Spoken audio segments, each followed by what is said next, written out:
আসসালামু আলাইকুম প্রিয় শিক্ষার্থী, সবাই কেমন আছেন? আশা করি আল্লাহর রহমতে সবাই ভালো আছেন। আমি আব্দুল্লাহ আল মামুন, শাহিন শিক্ষা পরিবার অনলাইন প্ল্যাটফর্ম ডিজিটালি লার্নডে আপনাদেরকে স্বাগত জানাচ্ছি। আমরা আজকে গ্রামারের সবচেয়ে গুরুত্বপূর্ণ একটি অংশ সাবজেক্ট ভার্ব এগ্রিমেন্ট নিয়ে আলোচনা করব। এই সাবজেক্ট ভার্ব এগ্রিমেন্ট থেকে যে কোনো একাডেমিক পরীক্ষা, পাশাপাশি ক্যাডেট কলেজ ভর্তি পরীক্ষায় থেকে অবশ্যই প্রশ্ন থাকে, এবং সাবজেক্ট ভার্ব এগ্রিমেন্ট যদি আমরা ভালোভাবে আয়ত্ত করতে পারি তাহলে ফ্রি হ্যান্ড রাইটিং এ ইনশাআল্লাহ আমাদের ডেভেলপ হবে। চলুন আমরা আজকে সাবজেক্ট ভার্ব এগ্রিমেন্টের বেসিক রুলস গুলো সম্পর্কে জেনে নিই। সবাই স্ক্রিন দেখতে পাচ্ছেন। Subject verb agreement. সাবজেক্ট শব্দের অর্থ হচ্ছে কর্তা, ভার্ব শব্দের অর্থ হচ্ছে ক্রিয়া, এবং এগ্রিমেন্ট শব্দের অর্থ হচ্ছে চুক্তিনামা। কর্তা এবং ক্রিয়ার চুক্তিনামাকেই আমরা সাবজেক্ট ভার্ব এগ্রিমেন্ট বলতে পারি। ডেফিনিশন আকারে যদি বলি, সাবজেক্টের নাম্বার ও পার্সনের সাথে ভার্বের সমন্বয়কে সাবজেক্ট ভার্ব এগ্রিমেন্ট বলে। এক্ষেত্রে সাবজেক্টের নাম্বার ও পার্সন সম্পর্কে আমাদেরকে জানতে হবে, যা আমরা বিস্তারিত নাউন এবং প্রোনাউনের অধ্যায়ে পড়ে এসেছি।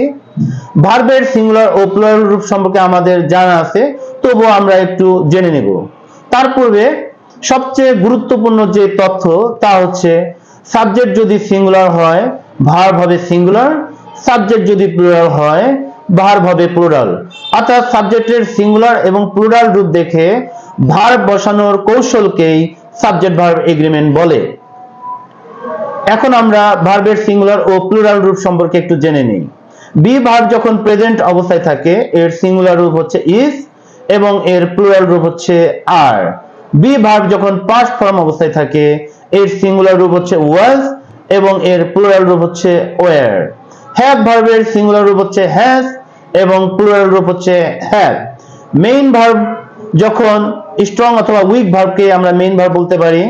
এক্ষেত্রে ডু বা গো এর সাথে যখন এজ বা ইয়েজ যোগ হবে তখন এটাকে আমরা সিঙ্গুলার রূপ বলবো এবং ভার্বের বেস ফর্মকে আমরা প্লুরাল রূপ ধরবো। অর্থাৎ ডু এর সিঙ্গুলার রূপ হচ্ছে ডাজ, গো এর সিঙ্গুলার রূপ হচ্ছে গোজ, এবং ডু এর প্লুরাল রূপ হচ্ছে ডু এবং গো এর প্লুরাল রূপ হচ্ছে। আমরা এখন সাবজেক্ট ভার্ব এগ্রিমেন্টের বেসিক রুলস নিয়ে আলোচনা শুরু করব। প্রথমে আমরা এন দিয়ে দুই বা ততোধিক সাবজেক্ট যুক্ত হলে ভার্ব কেমন হবে সেই সম্পর্কে জেনে নেই। রুল এ, দুই বা ততোধিক সিঙ্গুলার সাবজেক্ট যদি এন দ্বারা যুক্ত হয় তবে তাদের ভার্ব প্লুরাল হয়। যেমন Rakib and Sakib be two friends. এখানে রাকিব এবং সাকিব হচ্ছে দুইজন, তাহলে বি ভার্বের প্লুরাল রূপ হচ্ছে আর, তাহলে সঠিক উত্তর হচ্ছে আর। Karim and Rahim be present yesterday. এখানে করিম এবং রহিম হচ্ছে দুইজন, বি ভার্বের প্লুরাল রূপ বসাতে হবে। ইয়েস্টারডে আমাদেরকে পাস্ট টেন্সকে নির্দেশ করার কারণে বি ভার্বের পাস্ট ফর্ম প্লুরাল রূপ হচ্ছে ওয়ার, তাহলে সঠিক উত্তর হবে were. He and his father have arrived. এখানে হি এবং হিজ ফাদার দুইজন ব্যক্তি, তাহলে হ্যাভ এর প্লুরাল রূপ হচ্ছে হ্যাভ। তবে যদি দুইটা সাবজেক্ট এন দ্বারা যুক্ত হওয়ার পরেও এদের ভাব এবং রীতি বা উদ্দেশ্য যদি একই হয় তাহলে কিন্তু ভার্ব সিঙ্গুলার হবে। যেমন slow and steady to win the race. Slow অর্থ হচ্ছে ধীর স্থির, স্টেডি অর্থ ধীর স্থির, তার মানে তাদের ভাব একই রকম, তাহলে তাদের ভার্বটা সিঙ্গুলার। তাহলে উইন এর সিঙ্গুলার হচ্ছে উইন্স। আমরা জানি ভার্বের সাথে এজ বা ইয়েজ যুক্ত করলে সিঙ্গুলার রূপ হয়, তাহলে সঠিক উত্তর হচ্ছে wins. Honour and glory be his reward. Honour অর্থ হচ্ছে সম্মান এবং গ্লোরি অর্থ হচ্ছে গৌরব, প্রায় কাছাকাছি অর্থ, তার মানে ভাব এবং রীতি একই। তাহলে বি এর সিঙ্গুলার রূপ হচ্ছে ইজ, তাহলে সঠিক উত্তর হবে is. Pen and ink be required for me. এখানে পেন এবং ইঙ্ক হচ্ছে একটা আরেকটার পরিপূরক, মানে একটা আরেকটা ছাড়া ব্যবহার করা যায় না, তার মানে তাদের ভাব একই। তাহলে বি ভার্বের সিঙ্গুলার রূপ হচ্ছে ইজ, তাহলে সঠিক উত্তর হবে ইজ। আমরা নেক্সট রুলে চলে যাই। এন দ্বারা যদি দুটি সাবজেক্ট যুক্ত হয় এবং যদি শুধুমাত্র প্রথমটির পূর্বে দি থাকে তাহলে বুঝতে হবে যে এখানে একজন ব্যক্তি দুইটা পদবী, একজন ব্যক্তির দুইটা পদবী, এবং একজন ব্যক্তি যেহেতু তার মানে সাবজেক্ট সিঙ্গুলার এবং তাদের ভার্ব হবে সিঙ্গুলার। যেমন the headmaster and secretary be present. এখানে হেডমাস্টার এবং সেক্রেটারি দুইটা পদবি হলেও দি শুধুমাত্র হেডমাস্টারের পূর্বে থাকার কারণে এখানে একজন ব্যক্তিকেই নির্দেশ করছে, অর্থাৎ হেডমাস্টার এবং সেক্রেটারি একজন ব্যক্তি, তাহলে ভার্ব হবে সিঙ্গুলার, বি এর সিঙ্গুলার রূপ হচ্ছে is.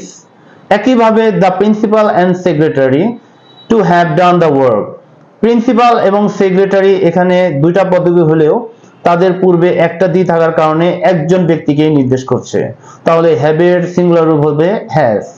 The captain and the adjutant be about yesterday, এখানে ক্যাপ্টেন এবং অ্যাডজুটেন্ট দুইজন আলাদা ব্যক্তিকে বোঝালেও দি শুধুমাত্র প্রথমটির পূর্বে থাকার কারণে এখানে একজন ব্যক্তিকে নির্দেশ করছে, এবং এখানে ইয়েস্টারডে দিয়ে পাস্ট টেন্স কে নির্দেশ করছে, তাহলে বি ভার্বের পাস্ট ফর্মের সিঙ্গুলার রূপ হচ্ছে ওয়াজ, তাহলে সঠিক উত্তর হবে ওয়াজ।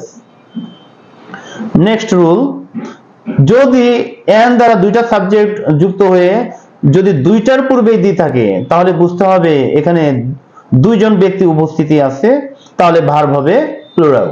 যেমন the headmaster and the secretary be present, এখানে হেডমাস্টার একজন ব্যক্তি, সেক্রেটারি একজন ব্যক্তি, এবং দুটোর পূর্বে আলাদা আলাদা করে দি দেওয়ার কারণে এখানে দুইজন আলাদা ব্যক্তিকেই নির্দেশ করছে, তাহলে এটা প্লুরাল সাবজেক্ট, তাহলে বি ভার্বে প্লুরাল হবে are. The principal and the secretary to have done the work, এখানে প্রিন্সিপালের পূর্বে দি এবং সেক্রেটারির পূর্বে দি থাকার কারণে দুইজন আলাদা ব্যক্তিকে নির্দেশ করছে, অর্থাৎ সাবজেক্ট হচ্ছে প্লুরাল, তাহলে হ্যাভ এর প্লুরাল ফর্ম হচ্ছে হ্যাভ, তাহলে সঠিক উত্তর হচ্ছে হ্যাভ। নেক্সট রুল, এন্ড দ্বারা যদি তিনজন ভিন্ন পার্সনকে আমরা যুক্ত করতে চাই তাহলে ভার্ব প্লুরাল হবে, অর্থাৎ you he and I are friends এরকম। এক্ষেত্রে যে জিনিসটা আমাদের জানতে হবে তা হচ্ছে কারেকশন। কারেকশন হচ্ছে সাবজেক্টটাকে আমরা কি ক্রমান্বয়ে বসাবো। যদি কাজটা ভালো হয় তাহলে আমরা 231 231 এই নিয়মে বসাবো, অর্থাৎ 2 means second person, 3 means third person, 1 means first person, এই নিয়মে আমাদেরকে সাবজেক্ট বসাতে হবে।